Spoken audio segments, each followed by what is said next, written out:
Hi guys, welcome back to my channel. So ముందుగా అందరికీ happy Ugadi. So మార్నింగే పండుగ కాబట్టి మార్నింగే లేచి స్నానం చేసి దేవుడి ఫోటోలన్నీ కడిగేసామన్నమాట. తుడిచి బొట్లు పెట్టాను, ఎందుకంటే అమావాస్య కాబట్టి నిన్న. దీపం ముట్టించేశాక ఆ తర్వాత నేను మార్నింగ్ వెళ్ళి బంతిపూలు కొనుక్కొచ్చామన్నమాట. అవన్నీ కట్టేసి ఆ మామిడాకులు కూడా వాటికే పెట్టేశాను. ఆ తర్వాత ఉగాది పచ్చడి చేయాలి కాబట్టి లైట్గా కొంచెం చింతపండు నానబెట్టి ఆ తర్వాత అందులోనే కొంచెం మిరియాలు వేసామన్నమాట, ఒక 3 to 4. అవి గట్టిగా పిండేసి వడగట్టేసాను అన్నమాట.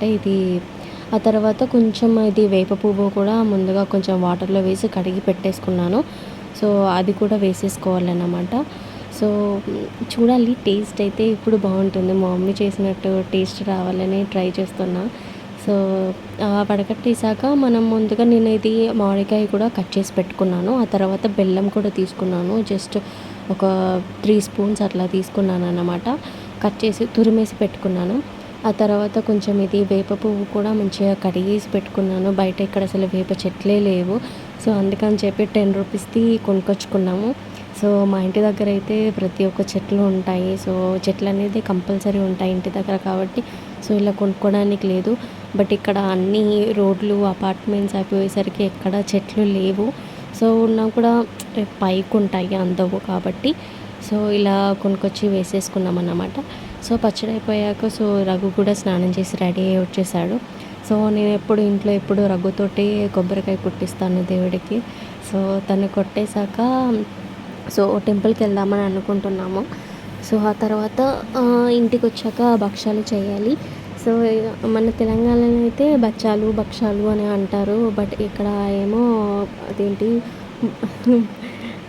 బొబ్బట్లు అని అంటారు. అంత తొందరగా రాదు నాకు బొబ్బట్లు అని, బికాజ్ మనకి తెలంగాణలో బచ్చాలు అంటారు కాబట్టి. ఇక్కడ ఏంటంటే వీళ్ళు ఇక్కడ ఉగాదికి చేసుకోరట, ఇక్కడ ఆంధ్రాలో బొబ్బట్లు అని. నార్మల్గా ఇట్లా ఏమో ఏం తెలీదు, బట్ నేను మ్యారేజ్ అయ్యి వచ్చాకనే నేను ఇక్కడ చేస్తున్నాను అనమాట. ఈ 3 years నుంచి బొబ్బట్లు అని ప్రతి ఫెస్టివల్కి కంపల్సరీ వాటికి తగ్గట్టు పాటిస్తాను అన్నమాట. అది మాత్రం అసలు తప్పదు. పచ్చడి అయితే అయిపోయిందండి. దేవుడికి పెట్టేసి ఆ తర్వాత మేము కూడా టేస్ట్ చేశాక టెంపుల్కి వెళ్ళి వచ్చాక అప్పుడు బొబ్బట్లు రెడీ చేయాలి. టేస్ట్ అయితే చూసి చెప్దాము. ఫస్ట్ అయితే నేను చెయ్యను, అంటే ఏది చేసినా ఫస్ట్ నేనైతే టేస్ట్ చేయను. నాకు తెలుసు అది బాగుంటుందని. ముందుగా రఘు కన్నా తినిపిస్తా, లేకపోతే మావయ్య కానీ అత్తయ్య కానీ పెడతాను. ఆ తర్వాతే నేను తింటాను. ఏదో ఫస్ట్ టైం ఏం కాదు నాకు వంటలు చేయడం. ప్రతిదీ నేను స్వీట్ చేసినా హాట్ చేసినా అది బాగుంటుంది. తేడా మోస్ట్లీ 99% ఫెయిల్ అనేది అవ్వదు. ఇవి నాకు రెగ్యులర్గా చేస్తూనే ఉంటాను కాబట్టి అదన్నమాట. ఇది రామాలయంకి వచ్చాము. లాస్ట్ వీడియోస్లో చూపించాను కదా, కొత్తగా రామాలయం ఇక్కడ ప్రారంభించారని. నేను రఘు వచ్చామన్నమాట. ఫస్ట్ టైం ఇక్కడ నేను రఘు రావడము ఫెస్టివల్కి. దర్శనం అయితే ఎక్కువ రష్ ఏమీ ఉండదండి, బికాస్ ఈ చుట్టుపక్కలనే మాకు ఇది ఒక కొత్త రామాలయం ఒకటి ఉంటుంది. తర్వాత కృష్ణుంది, ఇంకా శివుంది ఉంటుంది కాబట్టి. Thank you guys, please subscribe to my channel.